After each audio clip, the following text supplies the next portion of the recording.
Okay, so we are moving on to lesson 3, which deals with mixed meter, and that will be on page 30 in your book. So mixed meter is where we're changing our time signature throughout the song. Our time signature is at the beginning of our music. So if you look at the beginning of any of our songs, you'll see a clef, which for violins will be a G clef, and for cellos will be a bass clef. And then you'll see a key signature, which will indicate whether we have sharps or flats. And then after that, you'll see 2 numbers on top of each other. And that is our meter, or time signature. Sometimes it's called time signature.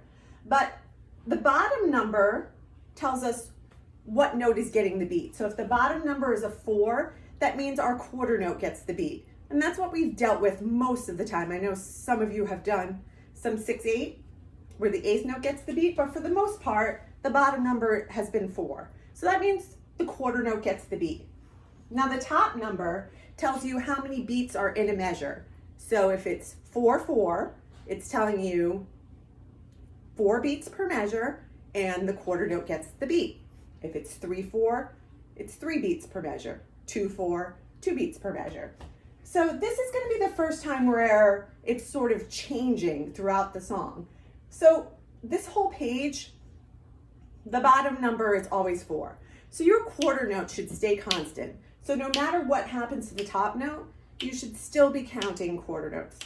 So if we do the rhythm wrap on number 133, our quarter note is the beat. So if I'm counting 1, 2, 3, 4, we have quarter, quarter, half, gets 2, quarter, quarter, half, gets 2, then I have quarter, quarter, quarter, 1, 2, 3. The dotted half note at the end gets 3 beats, and then we would repeat. So why don't we try and do that rhythm wrap together? Number 133, we're going to do the repeat. Okay, there's no lift, we just go right into the repeat. So be sure that you count through your long notes, okay? Here we go. 1, 2, ready, play. Quarter, quarter, half, quarter, quarter, half, then 1, 2, 3, and then 1, 2. Now we're gonna repeat. Quarter, quarter, half, quarter, quarter, half, quarter, quarter, quarter, 1, 2, 3. So the next song, French folk song, you are all very familiar with this song from book 1. We played it, you probably played it your first year at either your first or second concert. So we know the song, French folk song, but we've never done it with all these meter changes. It's going to sound a little bit different. So this is all about the counting. Really count carefully. Our quarter note stays constant. The beat stays the same throughout. Just make sure you keep counting. So our half notes will get 2 beats, and the dotted half notes will get 1, 2, 3 beats. The other thing to watch out for, now that we've done all this, D minor and G minor with flats, if you look at your key signature, we're back to 2 sharps, which was the first key that we learned when we first started playing. So this is D major, so everyone get your hands back up with your high 2s, violins. It's 1, 2, close 3. For cellos, make sure it's 1, 3, 4 for F sharp, and 1, 3, 4. The C sharp will be 3s now. So we're back to using our 3s. Really pay attention to that because we've done flats for a few weeks now, so it could be confusing. So we're back to D major, back to our sharps, and back to our regular 1s. So make sure you don't have your low 1s. Make sure they're back to our 1s right on your tapes. All right, let's try this French folk song. 1, 2, ready, play. 1, 2. 1, 2. Then 1, 2, 3.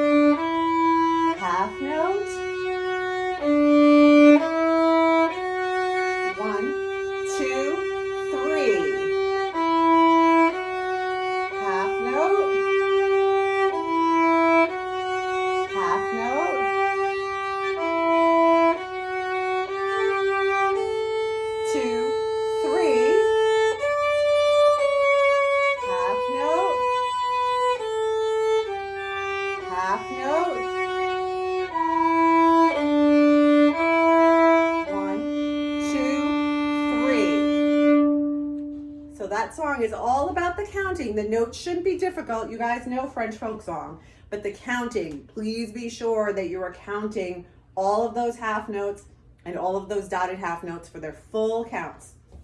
All right, so now the next one is a little bit harder because we have some dotted rhythms. We're going to be playing Kumbaya.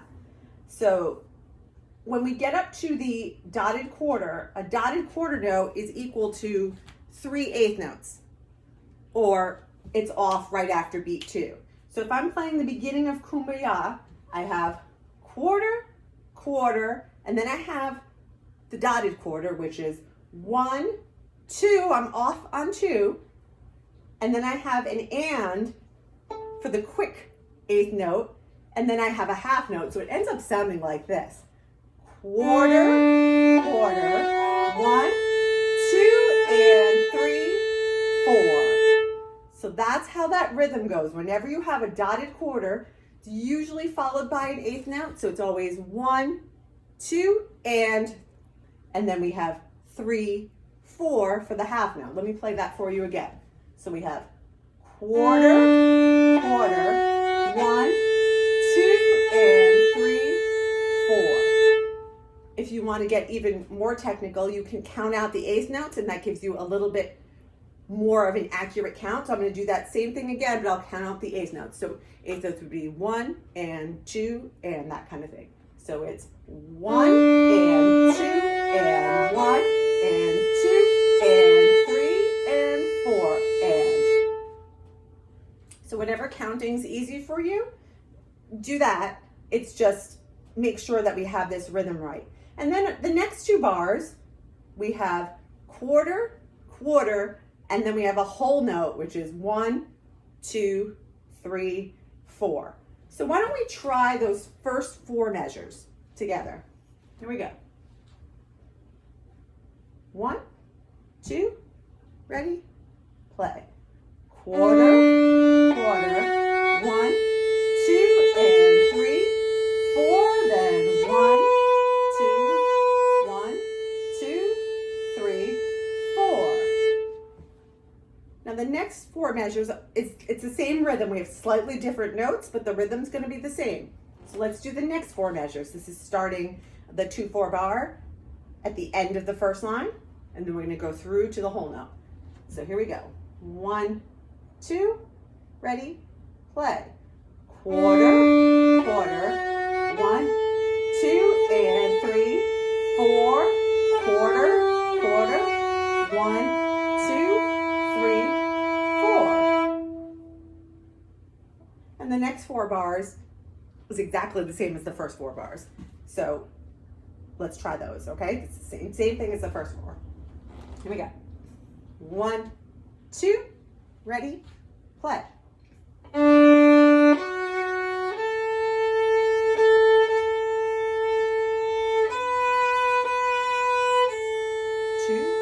3, 4. Good. So the last 4 bars are a little bit different. We have a half note, and then we have quarter, dotted half in a slur. So you really need to make sure that that half note gets you to the end of the bow, so we have enough room to fit that slur in. And don't use all your bow on the quarter note part of the slur because you still have 3 beats after that. So you don't want to play 1, 2, and now I'm stuck. I don't have any room to fit the 3 beats in. So please save your bow. It should be 1, 2, 1, 2, 3, 4, and then I can use it for this, and then save. 2, 3, 4. All right, let's see if we can do that whole song. There we go. I'm going to start at the beginning. Make sure you count. I'll try to count out with you. Here we go. 1, 2, ready, play. 1, 2, and 3, 4. 1, 2, 3, 4. 1, 2, and 3, 4. 2, 3, 4.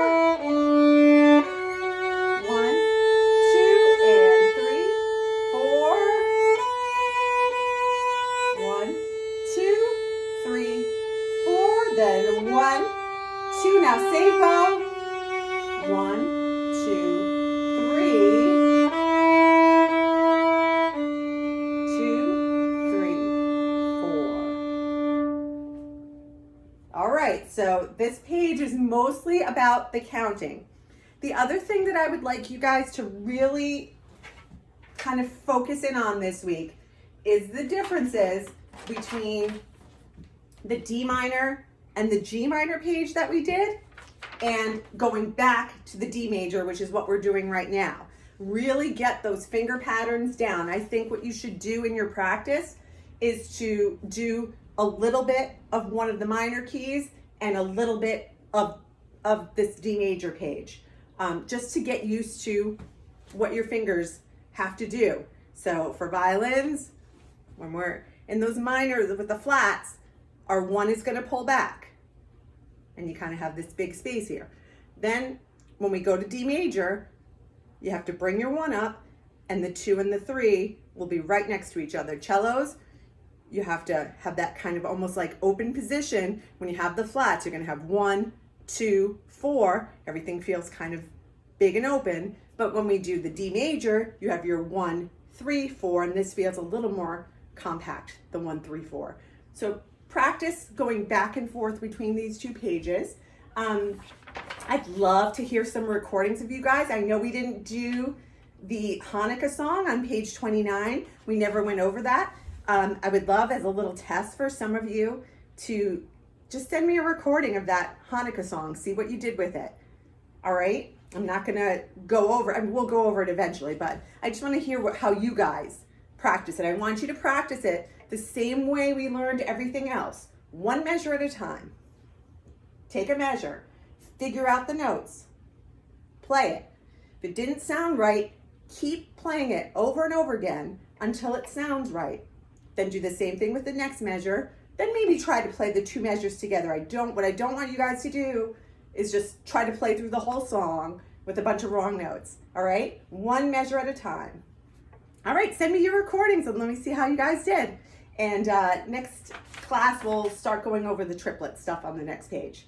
All right, I'll talk to you soon. Bye.